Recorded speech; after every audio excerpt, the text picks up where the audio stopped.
Hello everyone. आप सभी का हमारे चैनल पे स्वागत है बच्चों। आज के वीडियो में हम 2019 का पेपर सॉल्व करेंगे। देखो, अगर बोर्ड एग्जाम आपको फोड़ना है ना, बोर्ड एग्जाम में अच्छे नंबर लाने हैं, तो पूरी एनसीईआरटी करनी होगी, सारे उदाहरण करने होंगे, और साथ ही साथ कम से कम 5 साल के विविध वर्षों के प्रश्न पत्र कर लो। पिछले साल के पेपर ज़्यादा इंपॉर्टेंट है क्योंकि यहाँ से क्वेश्चन रिपीट मोड में पूछे जाते हैं, तो ये ज़रूर करके जाने। मैंने सब कुछ पढ़ा रखा है, लिंक्स मिल जाएगी डिस्क्रिप्शन पे, तो डिस्क्रिप्शन एक बार ज़रूर चेक कर लें। पहले क्वेश्चन पे आ जाते हैं। अपना आंसर पहले खुद देने की भी चेष्टा करनी है, कोशिश करनी है। क्या निम्न में परिमेय संख्या कौन सी है? देखो, कोई भी अभाज्य संख्या होगी और उसके ऊपर अंडूड लगेगा तो वो होता है अपरिमेय। जैसे 3 एक अभाज्य संख्या और ऊपर अंडूड लगा है, तो ये हमारी क्या है? अपरिमेय है। उसके बाद पाई भी जो होती है एक अपरिमेय संख्या होती है। पाई भी एक अपरिमेय संख्या होती है। 2 परिमेय है, अंडूड एक अपरिमेय संख्या है, अंडूड 5। तो जब परिमेय में हम अपरिमेय जोड़ें या घटाएं, गुणा करें या भाग करें, तो वो अपरिमेय हो जाता है। तो ये भी अपरिमेय है। 4 का मतलब क्या होता है? अंडर रूट 4 का मतलब होता है 2। 2 को मैं 2 के बट्टे में 1 लिख सकता हूँ। बट्टे में 0 नहीं है, पी बट्टे क्यू के रूप में है, तो ये हमारा क्या हो जाएगा? परिमेय संख्या हो जाएगा। आगे बढ़ते हैं।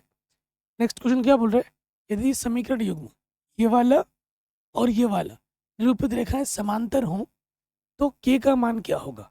समांतर की जो कंडीशन होती है बच्चों, वो क्या होती है? वो होती है A1/A2 बराबर होता है B1/B2 और बराबर नहीं होता है C1/C2। ठीक है, तो A1 क्या होता है? x का गुणज क्या है यहाँ पर? 6। दूसरे वाले x का गुणज क्या है यहाँ पर? के। ये हो गया A2। B1 क्या है? y का गुणज, माइनस का 3 चिन्ह भी देखना है। और V2 का क्या है? माइनस के y 1, कुछ नहीं है तो माइनस के 1, माइनस से माइनस कटा। ठीक है, ऊपर ऊपर कट जाता है। 3 एकम 3, 3 दूनी 6, के एकम के तिरछे गुणा कर देंगे, और 2 एकम 2, तो के का मान कितना हो जाएगा बच्चों? के का मान हो जाएगा 2। ऑप्शन नंबर सेकंड जो हमारा वो सही हो जाएगा। आगे बढ़ते हैं। क्या निम्नलिखित में से कौन सी घटना किसी घटना की प्रायिकता नहीं हो सकती? आपको पता है, कोई भी जो घटना होती है उस घटना की प्रायिकता का मान 1 या 1 से छोटा होता है, 0 या 0 से बड़ा होता है ना? ये आप जानते हैं। तो 1/3 ये हो सकती है। 15% परसेंट का मतलब क्या होता है? बट्टे में 100। ठीक है, यानी कि 0.2 स्थान के बाद 1 से छोटा है, ये भी हो सकता है। ये भी 1 से छोटा है, ये भी हो सकता है। 0, देखो, प्रायिकता का मान माइनस में कभी नहीं हो सकता, तो आंसर सही हो जाएगा -2। ये कभी भी प्रायिकता का मान नहीं हो सकता। कह रहे त्रिज्या आर वाले वृत्त का क्षेत्रफल क्या होता है? अगर हमारे पास कोई वृत्त है और जिसकी त्रिज्या हमारे पास आर है, तो उसका क्षेत्रफल क्या होगा? पाई आर स्क्वायर। क्या होगा? पाई आर स्क्वायर। कह रहे वृत्त के बाहर स्थित किसी बिंदु से वृत्त पर खींची जा सकने वाली स्पर्श रेखाओं की संख्या कितनी होती है? ये हमारा वृत्त है, और ये हमारे पास वृत्त के एक बाह्य बिंदु ले लिया P। इस बाह्य बिंदु से तुम वृत्त पर कितनी स्पर्श रेखा खींच सकते हो? 2 स्पर्श रेखा खींच सकते हो। कितने खींच सकते हो? 2। तो आंसर आ जाएगा 2। आंसर कितना आएगा? 2। कह रहे बहुपद के शून्य क्या है? बहुपद के शून्य क्या है? तो लिखेंगे शून्य के लिए, शून्य के लिए क्या होता है? शून्य के लिए जो भी हमारा बहुपद होता है उसको हम शून्य के बराबर रख देते हैं। तो जो ये माइनस का 3 है, इधर के क्या हो जाएगा? प्लस के 3। फिर क्या होगा? वर्गमूल निकालोगे, ये आ जाएगा +- के √3। ये हमें हमारा शून्य मिल जाएगा। ये हमें हमारा क्या मिल जाएगा? शून्य। अगला प्रश्न है, कह रहे किसी समांतर श्रेणी का nवां पद इतना है तो इसका 11वां पद क्या होगा? nवां पद दे रखा है, तो 11वां पद निकालना है। लिखेंगे दिया है, क्या दिया है? nवां पद क्या दे रखा है? 2n+3। हमें क्या निकालना है? हमें निकालना है 11वां पद। ये 11वां पद, तो बस n की जगह क्या रखो? 11 रख दो। 11 दूनी 22 +3, तो ये हो जाएगा 25। तो हमें हमारा जो उत्तर मिलेगा वो मिलेगा 25। कह रहे हैं यदि 10a बराबर cot b के हो तो सिद्ध कीजिए a+b 90 के बराबर होगा। तो देखिए, दिया है हमें प्रश्न में क्या दे रखा है बच्चों? हमें दे रखा है 10a। बराबर कॉट बी, ये हमें दे रखा है और हमें सिद्ध क्या करना है, हमें सिद्ध करना है कि भैया ए प्लस बी इसके बराबर होगा, 90 डिग्री के बराबर होगा। ए प्लस बी 90 डिग्री के बराबर होगा। अब आप जानते हैं, क्या जानते हैं कि जब भी बराबर होता है और ट्रिग्नोमेट्रिक फंक्शन दोनों तरफ सेम करने होते हैं, ठीक है, 10 a कॉट बी को मैं लिख सकता हूँ 10 90 माइनस बी, क्योंकि आप एक सूत्र जानते हो कि 10 90 माइनस थीटा क्या होता है, कॉट थीटा होता है। यहाँ थीटा की जगह पे बी है, अगर इसको मैं खोल के लिखूँ तो फिर से कॉट बी आ जाएगा, है ना। तो इधर भी 10 है, इधर भी 10 है, 10 से 10 कट गया, ठीक।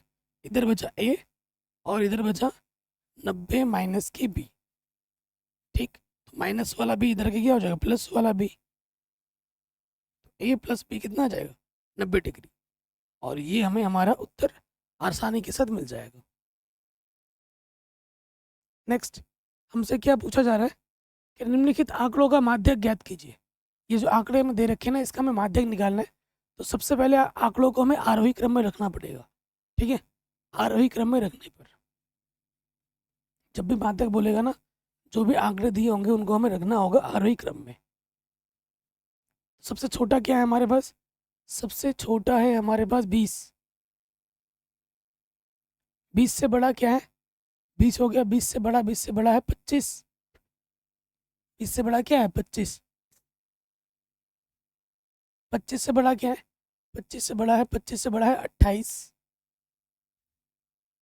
28 से बड़ा क्या है 29।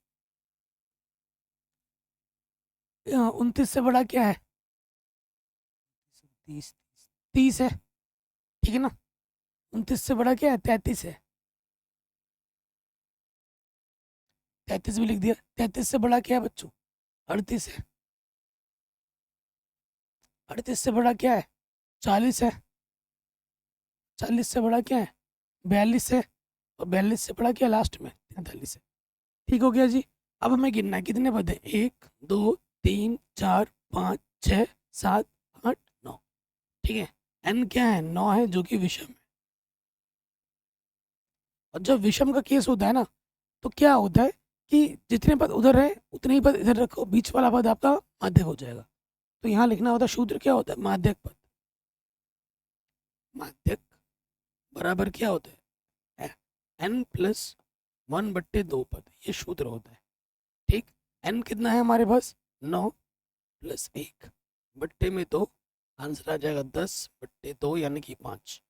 पांचवा पद, तो पांचवा पद गिनो, 1 2 3 4 5। तो जो माध्यक होगा हमारा कितना हो जाएगा 33। माध्यक हमारा कितना हो जाएगा 33 हो जाएगा। ये हमें हमारा उत्तर आराम से मिल जाएगा, ठीक है जी। आगे बढ़ते हैं। कह रहे ये जो ये क्वेश्चन है बच्चों 2000 नहीं, एनसीईआरटी बुक में सिलेबस में नहीं है, ठीक है। तो ये हमें नहीं करना है। कह रहे हैं द्विघात समीकरण के मूल ज्ञात कीजिए। ये द्विघात समीकरण दे रखा है हमें, हमें इसके क्या निकालने, मूल निकालने, ठीक है। सो देखो हल करेंगे, हमें लिखना है, यहाँ पर दिया है जो समीकरण दे रखा है उसे हम लिख देंगे पहले। क्या समीकरण दे रखा है हमें, हमें दे रखा है 9x² माइनस के 3x माइनस के 20 बराबर 0। अब देखो इसे किस विधि से हल करना है ये नहीं दिया हुआ है, ये आपकी मर्जी है, आप कोई सा भी विधि यहाँ पे लगा सकते हो, ठीक। तो देखिए कौन सा विधि लगाए, सिद्धाराचार्य का नियम लगा दें। चूंकि ए के स्थान पर क्या है 9x² गुणज, बी के स्थान पर है -3 और सी के स्थान पर है -20 अचर पद, ठीक है। फिर यहाँ लगा देंगे द्विघाती सूत्र से।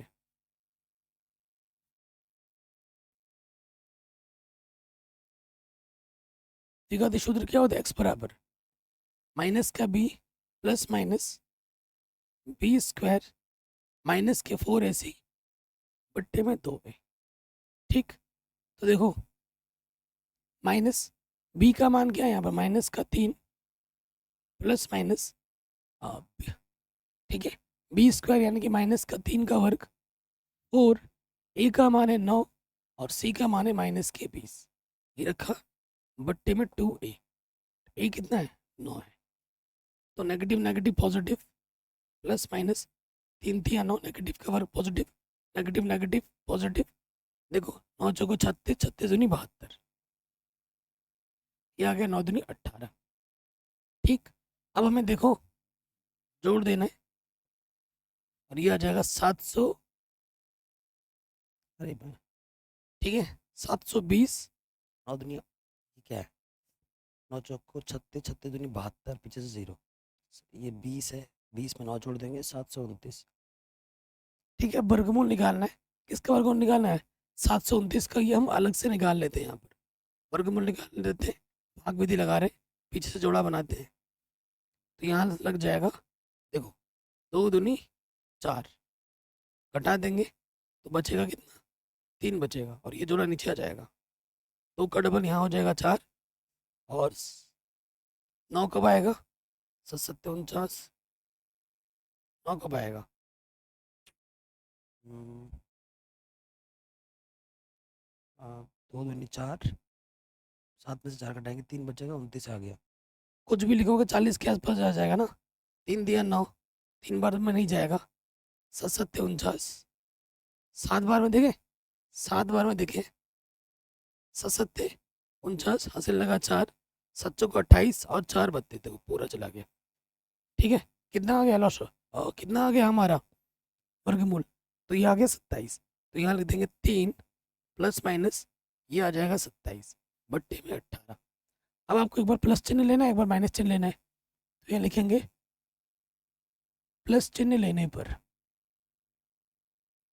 ठीक प्लस चिन्ह ले लोगे तो क्या हो जाएगा, यहाँ पे प्लस का चिन्ह है ना, प्लस का लेंगे 27 बट्टे में क्या है 18, तो 27 और 30, 3 जोड़ोगे तो ये हो जाएगा 30 बट्टे में 18, 3 से काटोगे 3 से 18, 3 दही 30, फिर काटोगे 2 3 6, 2 5 10, एक्स का मान आ जाएगा 5 बट्टे 3।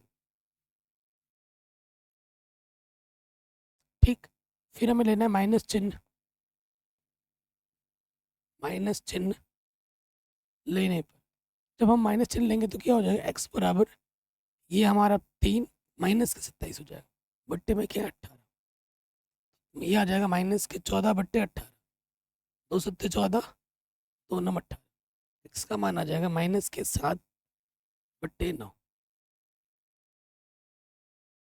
ठीक, तो ये हमें हमारा उत्तर आसानी के साथ मिल जाएगा। अगले प्रश्न में आ जाओ, कह रहे हैं समांतर श्रेणी का कौन सा पद 78 है, हर साल एग्जाम में आता है इस टाइप का प्रश्न, तो मान लेंगे, माना समांतर, माना समांतर श्रेणी का nवा पद, nवा पद 78 है, ऐसे लिख देंगे। ठीक है, हमें एपी ऑलरेडी दे रखा है, चूंकि एपी हमारे पास क्या है बच्चों, एपी हमारे पास है 3 8, ऐसे हमारा चल रहा है, इसलिए यहाँ ए के स्थान पर क्या है, प्रथम पद हमारा क्या है 3 है, सार्वंतर डी बराबर क्या होता है, डी होता है द्वितीय पद माइनस के प्रथम पद, द्वितीय पद है 8, प्रथम पद है 3, यानी कि आ जाएगा 5, हमारा जो nवा पद है वो क्या है 78 है, तो हमें क्या निकालना है n निकालना है। ठीक है, फिर यहाँ लिखेंगे हम जानते हैं, हम जानते हैं an बराबर जो होता है वो होता है a प्लस n माइनस 1 गुणा डी। ठीक है, ये हमारा क्या होता है शूद्र होता है। अब सारे मान रखोगे यहाँ पर, an का मान है 78, ठीक, ये हमारा कितना है 3, हमें n निकालना है -1, और डी हमारा कितना है 5। ठीक है, सो देखिए यहाँ पर प्लस का 3 इधर के क्या हो जाएगा माइनस का 3, ठीक, और ये जो 5 गुणे में इधर के बट्टे में आ जाएगा, ये गुणे में है ना इधर के बट्टे में आ गया, काटो 5 एकम 5, 5 बचे 25, तो यहाँ है 15, उधर है n माइनस के 1, तो माइनस का 1 इधर के क्या हो जाएगा प्लस का 1, n का मान हो जाएगा 16। जो 16वां पद होगा हमारा वो क्या होगा बच्चों 78 होगा, 16वां पद हमारा कितना है 78 है।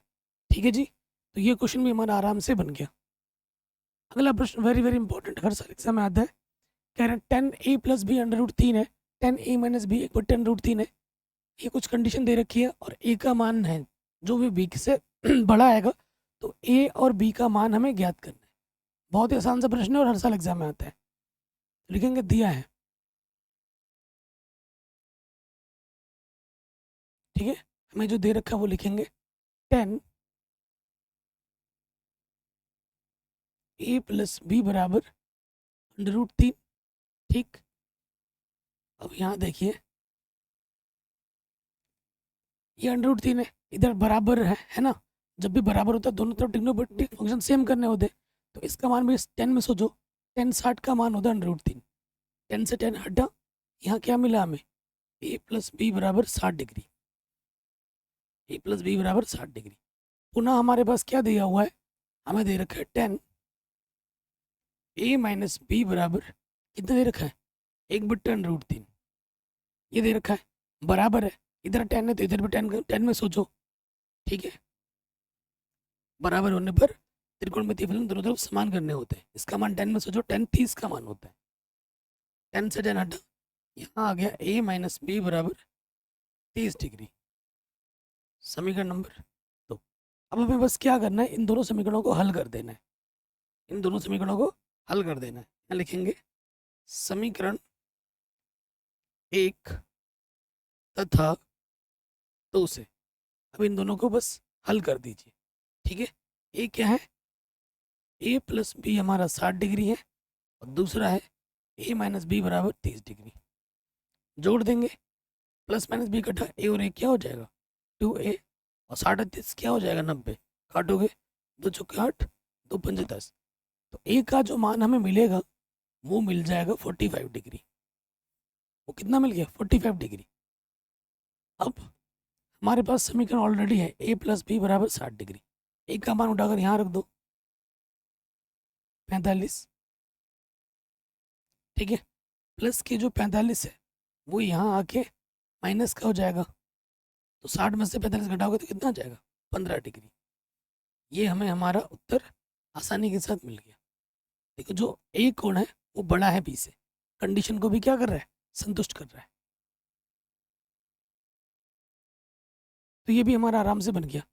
आगे बढ़ते हैं, कह रहे ए बी सी डी एक समलंब है जिसमें ए बी समानांतर है डी सी के और इसके विकर्ण परस्पर ओ बिंदु पर प्रतिच्छेद करते हैं, तो दर्शाइए कि ए ओ बट्टा बी ओ बराबर होता है सी ओ बट्टा डी ओ के। बहुत ही आसान सा प्रश्न है। हमारे पास एक समलंब चतुर्भुज है, एक समलंब चतुर्भुज है, ठीक, जिसमें बोला गया है कि जो ए बी है वो समांतर है डी सी के। ये ए बी और ये सी डी, ये वाली भुजा इसके क्या है, समानांतर है, और इसका जो विकर्ण है वो प्रतिच्छेद करते हैं कहाँ पर, ओ बिंदु पर। कहाँ प्रतिच्छेद करते हैं, ओ बिंदु पर प्रतिच्छेद करते हैं, ठीक है। सबसे पहले हमें लिखना है जो दिया हुआ है, हमें दिया क्या है, एग्जाम में जैसे लिखना है ना बच्चों वैसे लिखवा रहे हैं हम। दिया है हमें, हमें दे रखा है ए बी समांतर है सी डी के, और हमें सिद्ध क्या करना है, सिद्ध करना है। क्या सिद्ध करना है कि भैया ए ओ बट्टा बी ओ बराबर होगा सी ओ बट्टे में डी ओ की। ये हमें सिद्ध करना है, ठीक है जी। ये चीज़ हमें सिद्ध करनी है। सो देखो इस चीज़ को सिद्ध करने के लिए हमें रचना करनी पड़ेगी। यहाँ रचना में लिख दोगे, रचना में क्या लिख दोगे, हमें एक रचना करनी है, हमें यहाँ से इसको मिलाना है, ठीक है। इसका नाम दे देते ई, ठीक है। रचना में क्या किया, ई ओ को मिलाया, ई ओ को मिलाया, जो कि हमने खुद से मान लिया, जो कि ये जो ई ओ है ना वो सी डी के समांतर है, ई ओ सी डी के समांतर है, ये हमने माना है। ये आप लिख सकते हो, ये हमने क्या किया, माना है। अगर ई ओ सी डी के समांतर हो जाएगा तो ई ओ ए बी के भी समांतर हो जाएगा, क्योंकि जो सी डी है और जो ए बी है वो पहले ही आपस में समांतर है। अगर ये रेखा इसके समांतर हमने मानी है तो ऑटोमेटिकली ई ओ इसके भी समांतर हो जाएगा, क्योंकि ये जो दो रेखा है वो आपस में समांतर है। ठीक है जी, कोई दिक्कत तो नहीं है। अब देखिए, मैं जो आपने पढ़ा है ना उसी का उपयोग होगा यहाँ पर। देखिए, चूंकि अब पहला केस ले लो, ई ओ समांतर ले लो तुम डी सी के। ई ओ समांतर ले लिया मैंने सी डी के, इसलिए प्रमेय 6.1 से क्या हो जाएगा? 6.1 से अगर इसको इसके समांतर लोगे तो क्या होगा? ए ई बट्टे ई डी। ठीक है, क्या हो जाएगा? ए ई, सॉरी, ए ई बट्टे ई डी। ए देखो यहाँ से ए ई बट्टे ई डी किसके बराबर होगा? ए ओ बट्टे ओ सी। थेल्स का प्रमेय, ए ओ बट्टे ओ सी। समीकरण नंबर इसको 1 बोल दो। ठीक, दूसरा केस ले लो, जब तुम ई ओ को लोगो समांतर पुनः, जब ई ओ समांतर लेंगे हम ए बी के, इसलिए थेल्स प्रमेय से, थेल्स प्रमेय से क्या हो जाएगा? देखो, अब की बार हमने समांतर इसको समांतर इसके लिए, तो क्या हो जाएगा? ए ई बट्टे ई डी, एक ही अनुपात में लेना। ए ई बट्टे ई डी क्या हो जाएगा? बी ओ बट्टे ओ डी, पी ओ बट्टे ओ डी। अब आपको क्या करना है? समीकरण 1 और 2 की तुलना कर देनी है। देखो, इधर भी ए ई बट्टे ई डी है, इधर भी ए ई बट्टे ई डी है, तुलना कर दोगे ये चीज़ हट जाएगी, ये बराबर ये आ जाएगा। ठीक है, तो हम यहाँ लिखेंगे समीकरण, समीकरण 1 तथा 2 से, समीकरण 1 तथा 2 से, तो यहाँ आ जाएगा ए ओ बट्टा ओ सी बराबर, यहाँ आ जाएगा बी ओ बट्टा ओ डी। लेकिन क्या हमें ये सिद्ध करना है? नहीं, ओ सी नहीं चाहिए बट्टे में, ओ सी इधर चाहिए, तो बट्टे का इधर गुणे में आ जाएगा, गुणे वाला इधर बट्टे में आ जाएगा। ये हमें सिद्ध करना है। इति सिद्धम हेंस प्रूव्ड। ठीक है, आराम से बन गया। आगे बढ़ते हैं। कह रहे उस बिंदु के निर्देशांक ज्ञात कीजिए जो बिंदु इतने और इतने को जोड़ने वाले रेखाखंड को 3:1 में विभाजित करता है। वेरी इंपॉर्टेंट है। देखिए, तो मैं आपको चित्र बना के दिखाता हूँ। हमारे पास एक रेखाखंड है, ठीक है, ये रेखाखंड है। रेखाखंड का जो बिंदु है ए, वो हमें दे रखा है 4, -3, और जो बिंदु बी दे रखा है वो दे रखा है 8, 5। वो हमें 8, 5 दे रखा है। एक बिंदु है यहाँ पर, माना उस बिंदु का निर्देशांक क्या है? x, y है, जो कि इसे 3:1 में, इधर 3 इधर 1 टुकड़ा विभक्त करता है। ठीक है, इसको मैंने x1 बोला, इसको मैंने y1, इसको मैंने x2 बोला और इसको मैंने y2। ये हमारा m1 है और ये हमारा m2, और ये जो बिंदु P है ये हमारा विभाजन बिंदु है जो कि हमें निकालना है। जैसा मैंने चित्र बनाया ना एग्जाम में बनाना, तो अच्छा इंप्रेशन पड़ेगा टीचर पर। तो ये लिखेंगे विभाजन सूत्र से, विभाजन सूत्र से। विभाजन सूत्र क्या होता है? x बराबर क्या होता है? m1 x2 plus m2 x1 बट्टे में आ जाता है m1 प्लस m2। ठीक है, तो m1 का मान क्या है हमारे पास? m1 का मान है 3, x2 का मान है 8, m2 का मान है 1 और x1 का मान है 4। m1 प्लस m2, 8 या 24, 4 एकम 4 बट्टे में 4, 28 बट्टे 4, 4 सत्ते 28। एक्स निर्देशांक हमें क्या मिल गया? 7 मिल गया। अब हमें क्या निकालना है? वाई निर्देशांक निकालना है। चूंकि वाई बराबर क्या होता है? m1 y2, ठीक है, m1 y2 m2 y1 बट्टे में आ जाएगा m1 प्लस m2। ठीक, तो m1 कितना है हमारा? m1 है 3, y2 है 5, m2 है 1 और y1 है यहाँ पर -3। m1 प्लस m2, 5 3 15 -3 कम 3 बट्टे में 4, 12 बट्टे 4, 4 3 12, तो y निर्देशांक आ गया 3। अतः बिंदु जो हमें निकालनी थी वो बिंदु हमने P मानी थी, x, y माना था हमने। x का मान आ गया 7 और y का मान आ गया 3। ये हमें हमारा उत्तर आसानी के साथ मिल गया। अगला प्रश्न है, कह रहे हैं 52 पत्तों की अच्छी प्रकार से फेंटी गई ताश की गड्डी में से एक पत्ता निकाला जाता है। लाल रंग का तस्वीर वाला पत्ता क्या होगा? देखो, लाल रंग के तस्वीर वाले पत्ते की बात पूछ रहा है। ताश की जो गड्डी होती है बच्चों, 52 पत्ते की गड्डी होती है, जिसके दो कैटेगरी होते हैं। कितने कैटेगरी होते हैं? दो कैटेगरी होते हैं। पहला कैटेगरी होता है काले का और दूसरा कैटेगरी होता है लाल का। लाल, ठीक है। अगला कैटेगरी होता है काला। देखो, काले के पास भी 26 पत्ते होते हैं, लाल के पास भी 26 पत्ते होते हैं। इसके पास दो कैटेगरी होती है और इसकी भी अपनी दो कैटेगरी होती है, ठीक है। हर कैटेगरी में 13 पत्ते होते हैं। इसके पास 13 पत्ते हैं, इसके पास 13 पत्ते, इसके पास 13 पत्ते और इसके पास भी 13 पत्ते। तो तस्वीर वाला पत्ता बोल रहा है ना प्रश्न में, हर कैटेगरी के पास 3 होते हैं तस्वीर वाले पत्ते। तो लाल कैटेगरी कितनी है? 2 है। तो तस्वीर वाले पत्ते कितने हो जाएंगे? 3 और 3 6 हो जाएंगे, ठीक। तो यहाँ आ जाओ, यहाँ लिखेंगे चूंकि लाल रंग का तस्वीर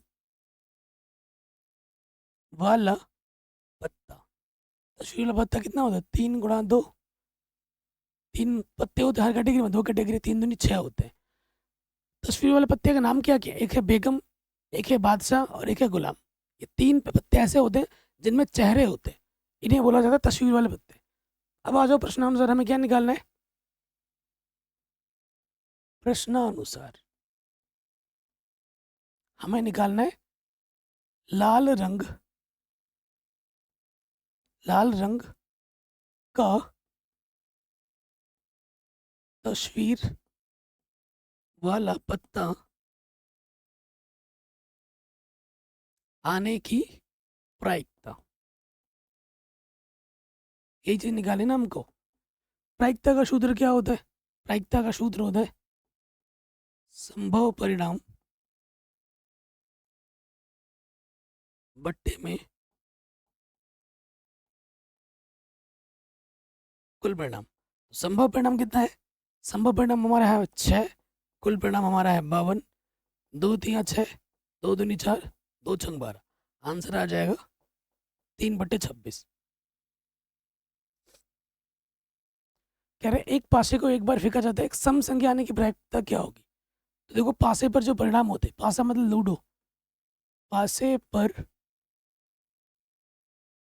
परिणाम, पासे पर जो परिणाम होता है वो होता है 1 2 3 4 5 6, यानी कि कुल परिणाम कितने हैं हमारे पास? कुल परिणाम 6 हैं।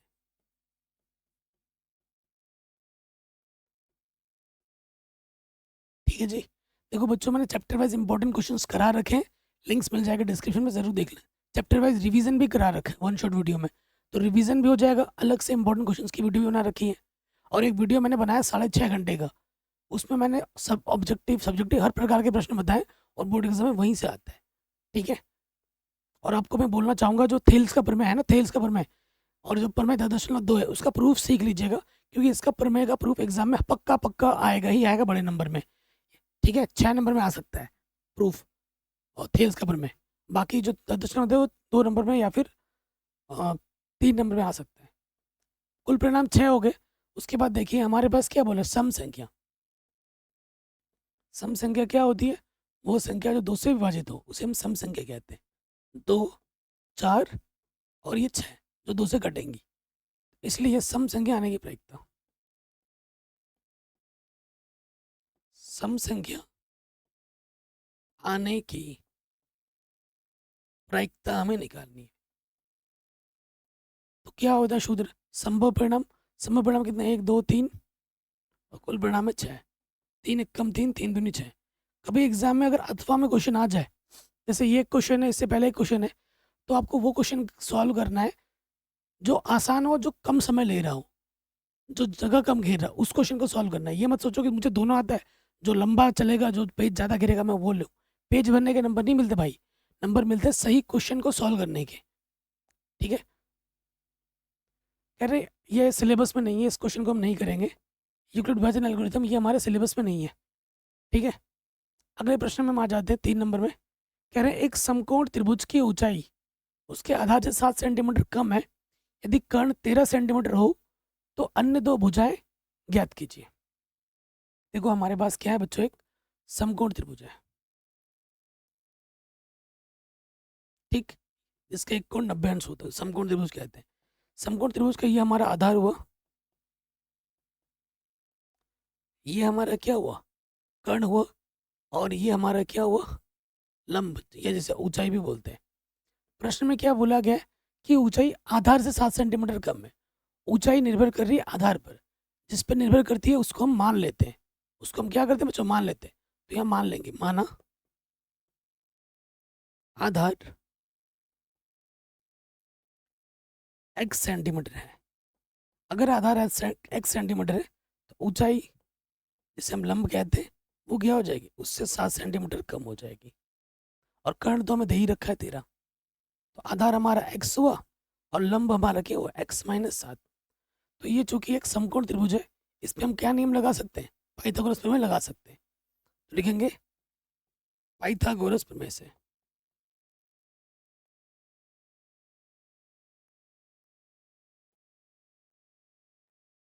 पाइथागोरस प्रमेय क्या होती है, पाइथागोरस प्रमेय होती है कर्ण का जो वर्ग होता है, कर्ण का जो वर्ग होता है वो होता है आधार का वर्ग प्लस लंब का वर्ग। ये सूत्र होता है किसका, ये सूत्र होता है हमारे पाइथागोरस प्रमेय का। इस सूत्र में मान रखो, तो कर्ण हमारा कितना है, 13 है, 13 का वर्ग, आधार हमारा x है, x का वर्ग, और लंब हमारा x-7 है, इसका वर्ग। अब इसको क्या करना है, खोल देना है। 13 का वर्ग क्या होता है, 169, x का वर्ग x²। अब इसमें a माइनस बी का होल स्क्वायर लगा दो, a का वर्ग प्लस b का वर्ग माइनस का 2ab, शुद्ध लगा दिया। अब क्या करना है, ये प्लस के 169 उधर के माइनस का हो जाएगा, x² 2x² माइनस के 14x प्लस के 49, और ये प्लस के इधर के क्या हो जाएगा, माइनस का, उस तरफ कुछ नहीं बचा तो 0। अब देखिए यहाँ क्या है, 2x², ये आ गया माइनस के 14x, और 9 में से 9 घटाएंगे 0, 6 में से 4 घटाएंगे 2, तो ये माइनस के 120 आ गया। ये हमें एक क्या मिल गया, द्विघात समीकरण मिल गया। पूरे में क्या कर दो, दोनों तरफ 2 से भाग दे दो, 2 वंश निकाल देंगे। 2 से जैसे ही भाग देंगे तो ये हो जाएगा 2 1 कम 2, 2 7 14, 2 छंग 12, 0। ठीक, अब हमें क्या करना है, द्विघात समीकरण मिल चुका है, अब इसको हमें हल करना है। इसका गुणज में कुछ नहीं है तो मैं 1 लिख सकता हूँ। ऐसी दो संख्या लेनी है जिनको गुणा करने पे क्या आ जाए, 60 1 कम 60, गुणा करने में 60 है और घटाने पे कितना है, 7 है, तो 12 पंजे 60, 12 में से 5 घटाओगे कितना आ जाता है, 7 आ जाता है। यही तो चाहिए हमें, तो यहाँ आ जाएगा, देखो बीच वाले पद को तोड़ना होता है, 12 पंजे 60, घटाना है कितना, 5x। ठीक है जी, देखो जब भी माइनस होता है हम ब्रैकेट लगा के मान रखते हैं, और ब्रैकेट में माइनस से गुणा करो, माइनस के 12x माइनस माइनस प्लस के 5x। ठीक, ये हो गया। अब देखिए यहाँ से एक जोड़ा, यहाँ से एक जोड़ा, तो यहाँ से आ गया x उभयनिष्ठ, यहाँ से बचेगा 12, प्लस का चिन्ह आ गया 5 उभयनिष्ठ, 5 बाहर आ गया, 5 कम 5, 5 दूनी 10। देखो ये चीज़ और ये चीज़ समान आई है, तो आपने सही काम किया है। तो जो 2 बार है उसे हम 1 बार लिखते हैं, और जो उभयनिष्ठ आपने निकाला था चिन्ह के साथ वो दूसरे वाले ब्रैकेट में आ जाता है। ठीक है, अब आपको क्या करना है, एक बार इसको 0 मानो, यदि x प्लस, प्लस नहीं है माइनस की 12 है। ठीक है, देखो अब इसको 0 मान लेते हैं पहले, x यदि x प्लस 5 बराबर 0, तो प्लस के 5 इधर आके क्या हो जाएगा, माइनस के 5। ठीक है, जो माइनस के 5 है बच्चों वो अमान्य है, क्योंकि दूरी कभी माइनस में नहीं हो सकती। दूरी कभी माइनस में होती है, नहीं, दूरी कभी माइनस में नहीं होती। अब देखो क्या करेंगे, यदि दूसरा ले लेंगे x-12 बराबर 0। ठीक है, x माइनस के 12 बराबर 0 तो माइनस के 12 इधर रखे क्या हो जाएगा, प्लस के 12। तो ये सही है, ये प्लस में है। तो आधार का मान कितना होगा बच्चों, आधार का मान हो जाएगा 12, और यहाँ 12 में 7 कम कर दोगे तो कितना हो जाएगा 5। तो लंब का मान 5 होगा, ठीक है, लंब का मान कितना होगा 5 और आधार का मान होगा 12। ये हमें हमारा उत्तर आसानी के साथ मिल जाएगा। अगला क्वेश्चन है, हर साल एग्जाम में आता है ये वाला प्रश्न प्रूफ करने के लिए। तो हम क्या करेंगे, बायां पक्ष ले लेंगे, बायां पक्ष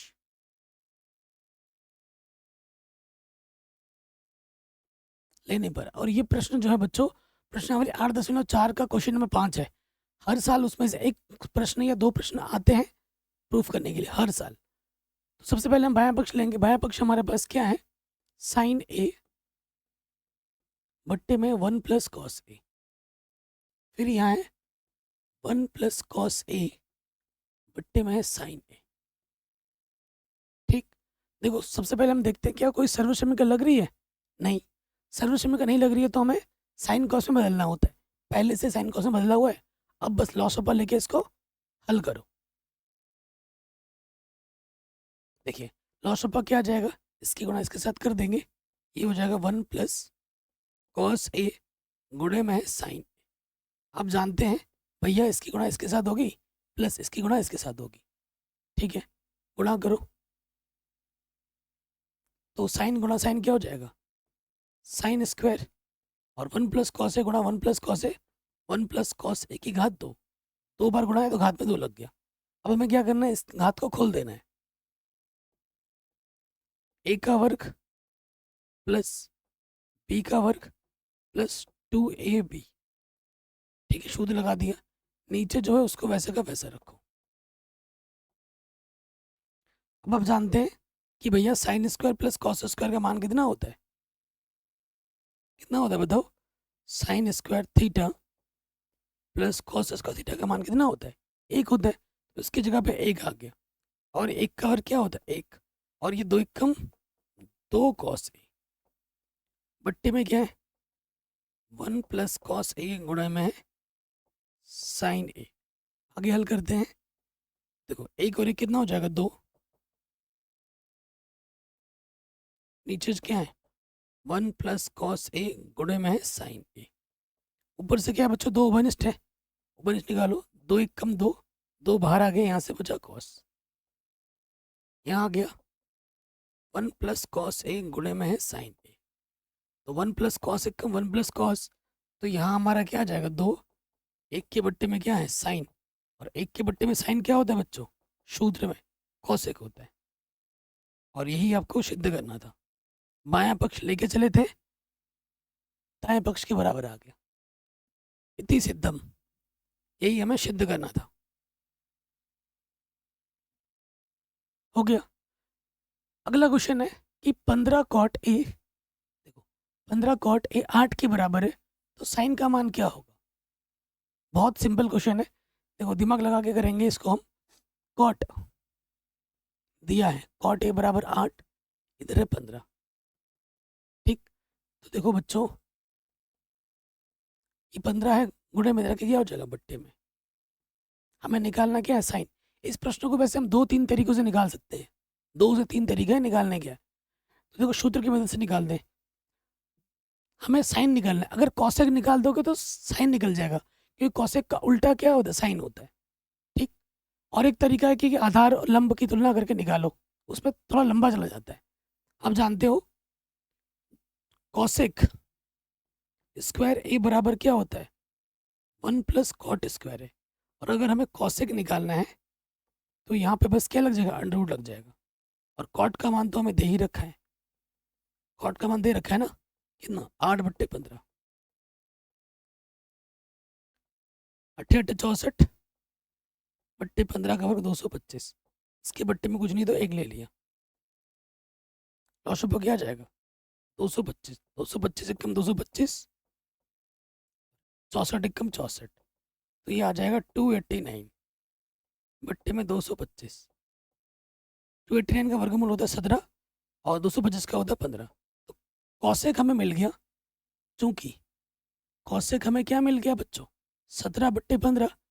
और आप जानते हैं जो साइन होता है वो कौशिक का व्युत्क्रम होता है, यानी कि कौशिक का उल्टा होता है। तो 15 ऊपर आ जाएगा, 17 नीचे।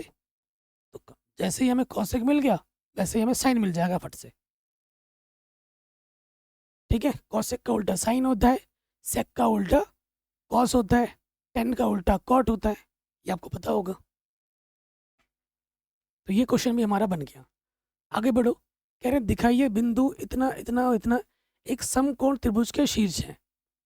समकोण त्रिभुज क्या होता है कि बड़ी भुजा का वर्ग बाकी दो छोटी भुजाओं के वर्गों के युगफल के बराबर होता है।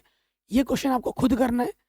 कल के वीडियो में मैंने इसी टाइप के क्वेश्चन कराया था, वहां पर यही क्वेश्चन पूछा गया था, क्या ये एक त्रिभुज बनाता है, अगर बनाता है तो कैसा त्रिभुज था, कैसा त्रिभुज होगा। सेम यही क्वेश्चन था, सेम यही क्वेश्चन था, कल मैंने वीडियो में कराया था। तो इसको मैं अभी स्किप कर रहा हूँ। ठीक है, अगर इस आपको आता है तो अच्छी बात है, नहीं आता है तो कल का वीडियो जो है, जो मैंने पेपर सॉल्व कराया था, वहां जाके देख लेना, यही क्वेश्चन था सेम टू सेम। कह रहे समीकरण को ग्राफी विधि से हल कीजिए। देखो ग्राफ तो मेरे पास, क्योंकि यहाँ पे ग्राफ में खींच सकता हूँ नहीं, और ग्राफ का क्वेश्चन कैसे बनाते हैं कैसे करते हैं वो मैंने ऑलरेडी अलग वीडियो में सिखा रखा है। तो ग्राफ का क्वेश्चन भी आपको खुद बनाना है, क्योंकि मेरे पास यहाँ ग्राफ नहीं है और मैं बनाने की चेष्टा भी करूँगा तो ग्राफ बनेगा नहीं। आपको हर समीकरण से दो बिंदु निकालने हुए, मैं बिंदु निकाल देता हूँ, बाकी आप हल कर लेना। ठीक है, समीकरण एक से, समीकरण एक से, समीकरण एक क्या है हमारे पास,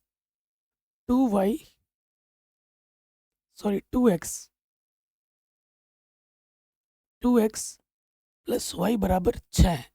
तो देखो जो भी आप बिंदु निकालोगे वो पूर्णांक होना चाहिए, और बिंदु दो ही निकालने हैं, ज़्यादा नहीं निकालना है। ठीक, अगर देखो भाई, अगर x का मान मैं 0 मानता हूँ तो x छुप जाएगा, y का मान आ जाएगा 6। ठीक है, और अगर मैं y का मान 0 मानता हूँ तो y छुप जाएगा, 2x बचेगा, 2 3 6। ये दो बिंदु आपके निकल गए, एक बिंदु 0,6, एक बिंदु 3,0। अगले वाले पे आ जाओ, समीकरण नंबर 2। इससे भी हम दो बिंदु निकाल देते हैं। समीकरण नंबर 2 क्या है हमारे पास, x माइनस का 2y प्लस का 2 उधर लेके जाना है, क्या हो जाएगा माइनस का 2। अब यहाँ से हमें बिंदु निकालने हैं। ठीक, इस बिंदु का नाम मैंने बोल दिया r और इसका नाम बोल दिया h। अब देखो, अगर मैं x का मान 0 मान दूंगा, x छुप गया, माइनस के 2y बराबर -2, माइनस से माइनस कटा 2 1 कम 2 आ जाएगा। x का मान 0 मानोगे y का मान 1 आएगा, y का मान 0 मानोगे y वाला छुप जाएगा, x बराबर क्या आ जाएगा माइनस के 2। y का मान 0 माना, x का मान क्या आ जाएगा माइनस का 2। तो अभी इन बिंदुओं को आप खींचोगे तो प्रतिच्छेद करती हुई बिंदु मिलेगी, उस बिंदु को हम देख लोगे कि भाई x में कितना गया, y में कितना गया, वही हमारा उत्तर होगा। अगर आपको नहीं आता है तो ग्राफ के मैंने अलग से वीडियोस बना रखे हैं। ठीक है, ग्राफ को कैसे हल करें। ठीक है, ग्राफ इंपॉर्टेंट क्वेश्चन लिख देना और आगे हमारे चैनल का नाम लिख देना मैथमेटिक्स एनालिसिस, तो वीडियो टॉप पे मिल जाएगी। ठीक है, ये सब मैंने अलग वीडियो बनाकर सिखा भी रखा है। अगला क्वेश्चन है, ये जो क्वेश्चन है बच्चों, कह रहे हैं y का वह मान ज्ञात कीजिए जिसके लिए ये जो बिंदु है, ये जो दूरी है, इनके बीच की दूरी 10 मात्रक है। ये प्रश्नावली 7.1 का प्रश्न है NCERT का, जो कि मैंने ऑलरेडी पढ़ा रखी है, सिखा रखी है, इसकी लिंक्स मिल जाएगी डिस्क्रिप्शन पे। ठीक है, इस वीडियो को 40 लाख लोगों ने देख लिया है, 40 लाख। अगर आपने नहीं देखा तो जाके देख लीजिए, सभी वीडियो को मैंने पढ़ा रखा है, आसान से आसान तरीके से हर क्वेश्चन को समझाया। आप कोई सा भी उठा के देख सकते हो, पूरी NCERT पढ़ा रखी है मैंने, पूरी NCERT। ठीक है, सारे उदाहरण, सारे इंपॉर्टेंट क्वेश्चंस करा रखे हैं, लिंक्स मिलेंगे डिस्क्रिप्शन पे। उसके बाद आगे बढ़ते हैं, संरेखी है, ये क्वेश्चन सिलेबस से हटा दिया गया है, इसे हमें नहीं करना है। ठीक, आगे बढ़ते हैं। कह रहे हैं एक त्रिभुज ABC की भुजा BC पर एक बिंदु D इस प्रकार है कि कोण ADC बराबर है BAC के। सिद्ध हमें यह करना है, बहुत आसान सा प्रश्न है और इम्पोर्टेंट है। देखो हमारे पास एक त्रिभुज है, त्रिभुज का नाम क्या है ABC, ABC। हमारे पे बोला गया है कि BC पर एक बिंदु D है, कि जो ADC है, ADC जो कोण है वो बराबर है BAC के, इस कोण के बराबर है। तो हमें सिद्ध क्या करना है,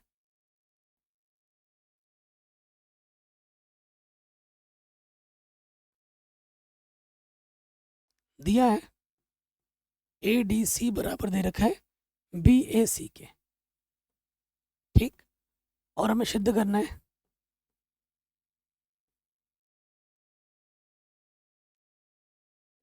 क्या, सिद्ध करना है कि जो सी ए स्क्वायर है सी बी गुणा सी डी है, ये हमें सिद्ध करना है।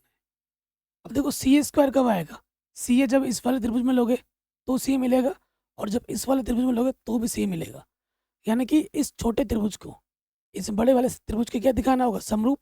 और फिर हम नियम लगाएंगे, अगर दो त्रिभुज समरूप होते हैं तो उनके संगत भुजा का अनुपात आपस में बराबर होता है, इस नियम से हो जाएगा। तो यहाँ लिखेंगे त्रिभुज।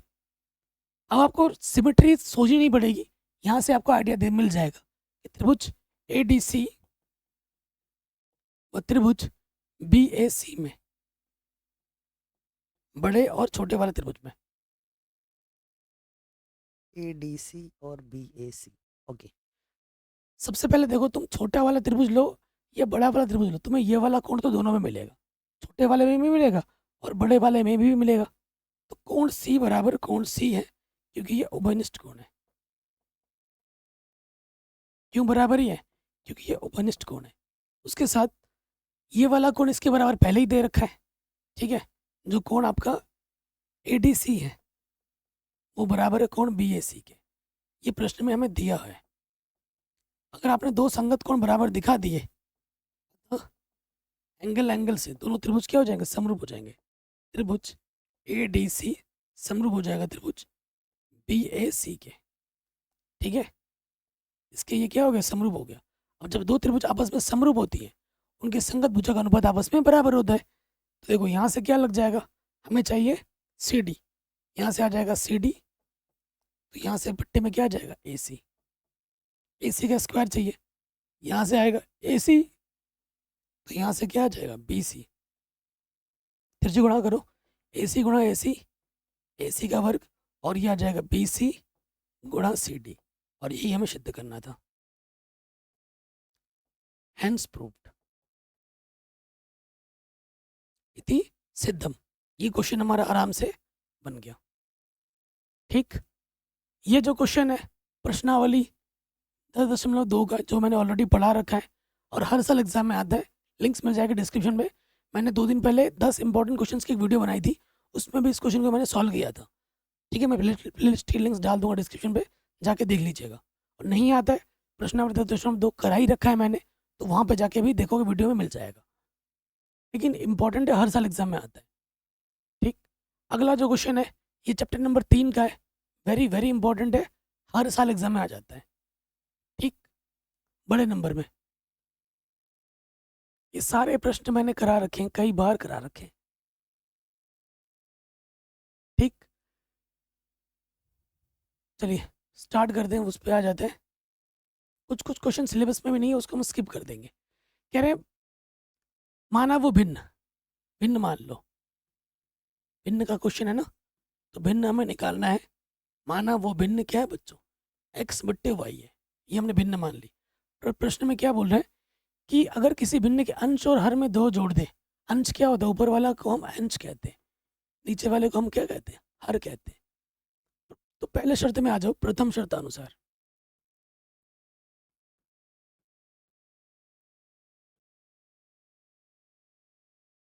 प्रथम शर्त में क्या बोला गया है कि जो आपके पास भिन्न है, अगर उसके अंश में भी और हर में भी अगर 2 जोड़ दे तो वो 9/11 हो जाती है। अब आपको तिरछी गुणा करना है, ये हो जाएगा 11x, 11 दूनी 22, और ये हो जाएगा 9y, 9 दूनी 18, ठीक है। प्लस का 9y इधर के माइनस का हो जाएगा, और प्लस का 22 इधर के माइनस के 22। तो 11x में से 9y घटा दोगे तो क्या, 18 में से 22 घटाएंगे माइनस के 4 आ जाएगा। तो ये हमें पहला समीकरण मिल गया, समीकरण नंबर 1। अब आ जाइए द्वितीय शर्तानुसार, ठीक। यहाँ लिखेंगे द्वितीय शर्त अनुसार। द्वितीय शर्त में क्या बोला गया है, द्वितीय शर्त में ये बोला गया है यदि अंश और हर दोनों में 3 जोड़ दे, अंश में भी 3 जोड़ो, हर में भी 3 जोड़ो, तो वो कितना हो जाता है, 5/6 हो जाता है। तिरछे गुणा कर देने नहीं है अब, तो ये हो जाएगा 6x, 6×3 = 18, और ये हो जाएगा 5y, और 5×3 = 15।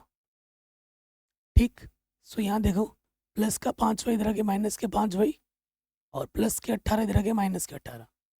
6x माइनस के 5y आ जाएगा -3। तो ये समीकरण नंबर क्या हो गया, 2 हो गया। अब इसको और इसको विलोपन विधि से हल करोगे, आपको अपना आंसर मिल जाएगा। समीकरण 1 व 2 से। कई सारे बच्चे ऐसे होते हैं, समीकरण 1 में इससे गुणा करने पर, समीकरण 2 में उससे गुणा करने पर, फिर जोड़ने पर, घटाने पर, ये सब फालतू का लंबा चौड़ा लिखने की जरूरत नहीं, सिंपल लिख दो समीकरण 1 से 2 से, टाइम बचाओ। किसको हटाना चाहते हो, x को हटाना चाहते हो, तो यहाँ 11 है, इस वाले में 11 से गुणा करना है, यहाँ 6 है, इस वाले में 6 से गुणा कर देना है, सिंपल। ठीक है, लिखो। तो ये हो जाएगा 11×6 = 66x, ठीक है, 6×9 = 54y, और 6×4 = 24। 11 से गुणा करना है, 11×6 = 66, 11×5 = 55y, यहाँ 54 था, और 11×3 = 33। देखो समान चिन्ह है, समान चिन्ह पे क्या करते हैं, घटाते हैं, घटाने पर चिन्ह नीचे वाला बदल जाता है। 55 में से 54 घटाएंगे, y बचेगा। 33 में 24 घटाएंगे, कितना बचेगा, 6 और 3 9 बचेगा। ठीक है, y का मान किसी भी एक समीकरण में रख दो। 6x माइनस के 5y बराबर माइनस के 3 है, तो माइनस के 5y इधर के क्या हो जाएगा, प्लस के 5y। y का मान है 9, 5×9 = 45, -3, तो ये आ जाएगा 6x बराबर 42। काटोगे 6×7 = 42, तो x का मान आ जाएगा बच्चों 7। इसलिए जो भिन्न होगी बच्चों, वो होगी x/y मानी थी हमने, x का मान 7 है और y का मान 9 है।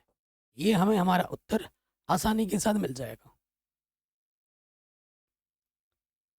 ओके, ये क्वेश्चन भी हमारा आराम से बन गया। आगे बढ़ते हैं। कह रहे दो संख्याओं का अंतर 26 है, एक संख्या दूसरी संख्या 3 गुनी है, ज्ञात कीजिए। ये क्वेश्चन भी कल के वीडियो में मैंने कराया था मॉडल पेपर में। दो संख्या है, एक संख्या x बड़ी वाली है, छोटी वाली y मानोगे। पहले शर्त में क्या बोला है, दोनों का जो अंतर है x - y = 26 है, और दूसरा समीकरण बोला है कि जो पहली संख्या दूसरी संख्या के 3 गुनी है। समीकरण बन गए, x का मान उठाकर यहाँ रखोगे, हल करोगे, y का मान मिलेगा, y का मान यहाँ रख दोगे, x का मान मिल जाएगा। x का मान आएगा 39 और y का मान आएगा 13, आंसर। ठीक है, इसको हल कर लेना, आराम से हो जाएगा। नहीं होता है तो कल वाले वीडियो में मैंने करा रखा है, जाके देख लेना। ये क्वेश्चन बहुत ज़्यादा इंपॉर्टेंट है, हर साल एग्जाम में आ जाता है। और ये प्रश्न है, ये प्रश्न है आपका 13.2 का प्रश्न है, 13.1 का प्रश्न है ना।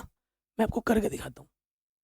एक्चुअली मेरे को ना अभी थोड़ी तबीयत खराब फील हो रही है, वीकनेस फील हो रहा है। कह रहे कोई बर्तन एक खोखले अर्धगोले के आकार का है, जिसके ऊपर एक खोखला बेलन अध्यारोपित है। अर्धगोले का व्यास 14 सेंटीमीटर है। इस बर्तन की कुल ऊंचाई 13 सेंटीमीटर है। बर्तन का आंतरिक पृष्ठीय निकालना है। बहुत इंपॉर्टेंट है, हर साल एग्जाम में आता है। एक अर्धगोला है, अर्धगोले के ऊपर एक खोखला बेलन अध्यारोपित है।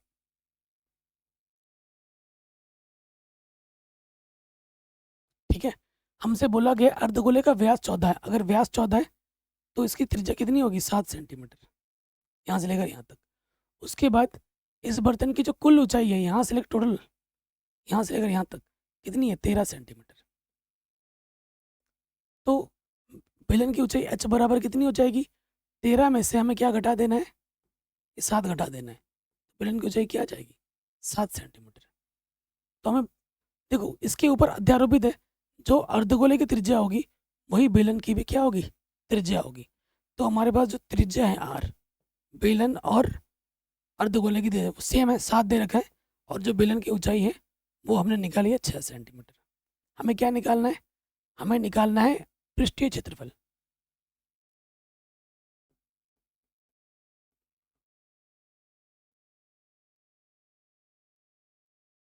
क्या होता है अर्धगोले का,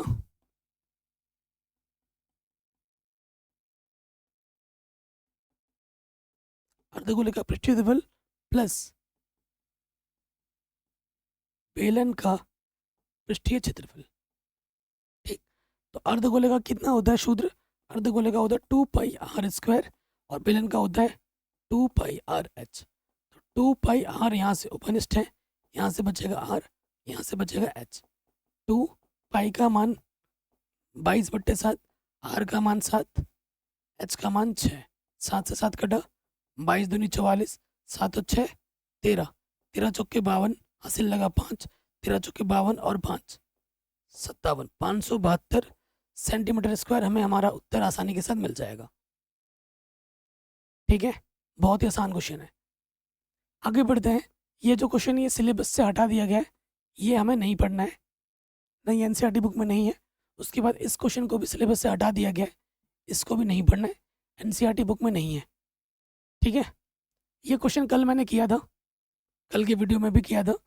और देखो 6 नंबर की ना मैंने अलग से वीडियो बना रखी है, 3-4 जितने भी क्वेश्चन 6-6 नंबर पूछे गए ना, 6-6 नंबर में, 5-5 नंबर में, सभी को एक वीडियो में मैंने बना दिया है। आप लाइव सेक्शन में जाओगे चैनल के, वहाँ पे स्क्रॉल करोगे आपको मिल जाएगा, और मैंने डिस्क्रिप्शन में भी लिंक दे दी है, जाके देख लेना। क्वेश्चन क्या बोल रहा है? एक मीनार के पाद बिंदु से एक भवन के शिखर का जो उन्नयन कोण है वो 30 डिग्री है। देखो, चाहे भवन हो या मीनार हो, कुछ भी हो, वो जमीन पे तो खड़े होंगे ना। तो ये क्या बोला? एक मीनार के पाद बिंदु से, ये हमारा मीनार है और ये हमारा भवन है। कह रहे हैं मीनार क्या पाद बिंदु, ये मीनार का पाद बिंदु है, भवन के शिखर का जो उन्नयन कोण है यहाँ से वो कितना, वो बोला गया 30 डिग्री है। उसके बाद भवन के पाद बिंदु से, ये भवन का पाद बिंदु है, मीनार के शिखर का जो उन्नयन कोण है वो कितना बोला गया है? 60 डिग्री है।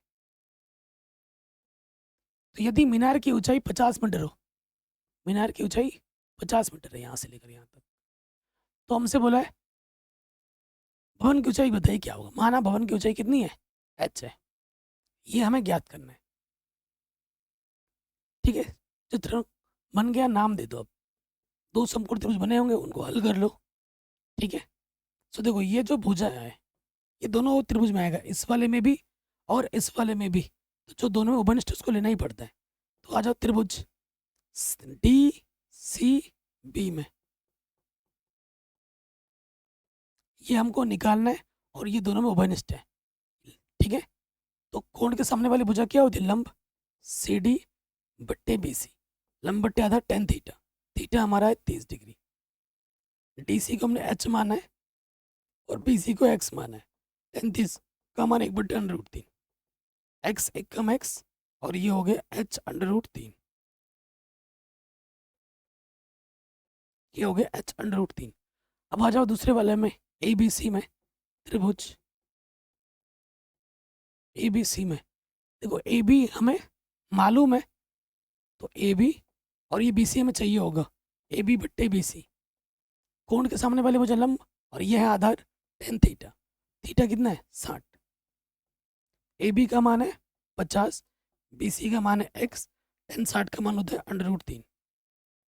ठीक, x इधर आ जाएगा, √3 नीचे आ जाएगा। x का मान उठाकर समीकरण नंबर 1 में रख दो।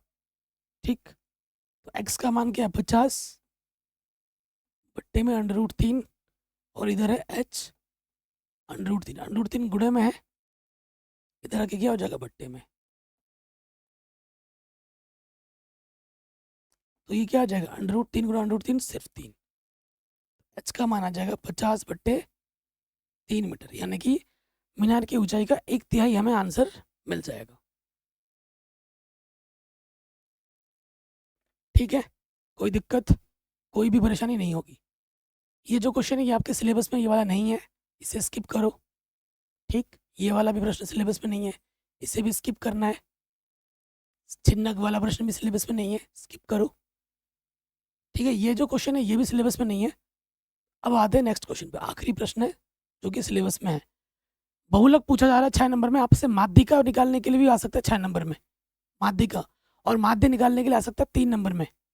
एक माध्यक में क्वेश्चन होगा जिसमें f का मान निकालना होगा, वो प्रश्न भी बहुत इंपॉर्टेंट है। और उदाहरण में क्वेश्चन होगा जिसमें x y का मान निकालना होगा। माध्यक का मान दे रखा होगा 525, वो वाला क्वेश्चन वेरी इंपॉर्टेंट है, 6 नंबर में आता है।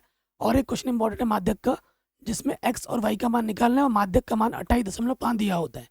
एनसीईआरटी के कुछ प्रश्न है जो वेरी वेरी इंपॉर्टेंट है, आते ही आते हैं, तो उनको कर लेना। जो मैंने मुंह से बोल दिया ना वो मैंने सब करा भी रखा है, लिंक्स मिलेगी डिस्क्रिप्शन पे। अगला क्वेश्चन क्या बोल रहा है, कह रहे हैं निम्नलिखित आंकड़ों का बहुलक ज्ञात कीजिए। हर साल एग्जाम में आता है, बहुत ही आसान सा प्रश्न है। तो सबसे पहले आंकड़े देखने होते हैं, 20 पे खत्म हो रहा है, 20 शुरू हो रहा है, आंकड़े सही है, बारंबारता को एफ से दर्शाते हैं। तो सबसे बड़ी बारंबारता ढूंढो, सबसे बड़ी बारंबारता है 61, सबसे बड़ी बारंबारता होती है उसे F1 कहते हैं। उसके बाद वाले को F2 और उससे पहले वाले को F0 और F1 के ऊपर वाले को हम क्या कहते हैं, बहुलक वर्ग। ये हमारा क्या है, ये हमारा बहुलक वर्ग है। और बहुलक वर्ग की जो निम्न सीमा है वो कितनी है, 60। और कितने का अंतर है इनमें, 60 से 80 यानी कि 20 का अंतर है। हमें क्या निकालना है, हमें निकालना है बहुलक।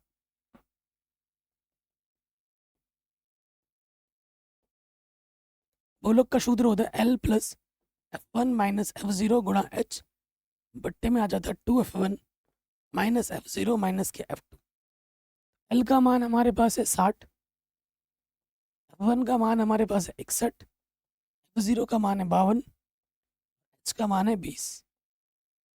2F1 61 दूनी 122, F0 माइनस के F2 कितना है 38। 61 में से 52 घटाएंगे 9 आ जाएगा, 9 दूनी 18, ठीक है। तो ये हो जाएगा 180 और 122 में से 90 घटा दो, कितना आ जाएगा 32। काटो, हाँ किससे कटेगा,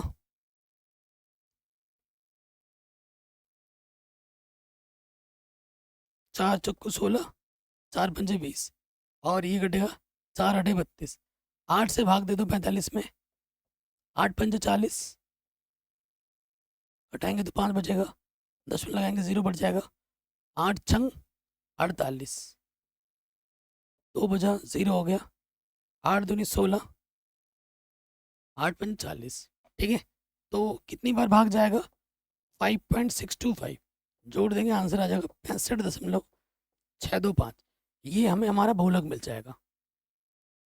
तो आशा करता हूँ ये पूरा पेपर आपको समझ में आ गया होगा। ये question very very very important है और यहाँ से क्वेश्चन आपके बोर्ड एग्जाम में पक्का पक्का आएगा ही आएगा। वीडियो को कर दो लाइक, बाकी एक बार डिस्क्रिप्शन जरूर चेक कर लेना। जय हिंद, अपना ख्याल रखें। किसी भी प्रकार की वीडियो की ज़रूरत हो तो प्लीज़ कमेंट में बता दें। और हाँ, क्लास 11th की पढ़ाई शुरू से स्टार्ट कर देना चैनल से। ये नहीं आप लोग क्या करते हो, एग्ज़ाम के कुछ दिन पहले आते हो, बाकी बोर्ड्स के बच्चे शुरू से मेहनत करते, फ्री में पढ़ाई करते। आपको मेरे वीडियो अगर आप देखोगे ना, आपको कोचिंग की ज़रूरत नहीं पड़ेगी ऑफलाइन, ये मैं दावे के साथ कह सकता हूँ, ठीक है। तो प्लीज़ शुरू से पढ़ाई करें। 11th-12th का भी मैंने पढ़ा रखा है और मैं पढ़ाता हूँ, आप चैनल पर जाके देख सकते हैं। जय हिंद, अपना ख्याल रखें, मिलते हैं आपसे नए वीडियो में।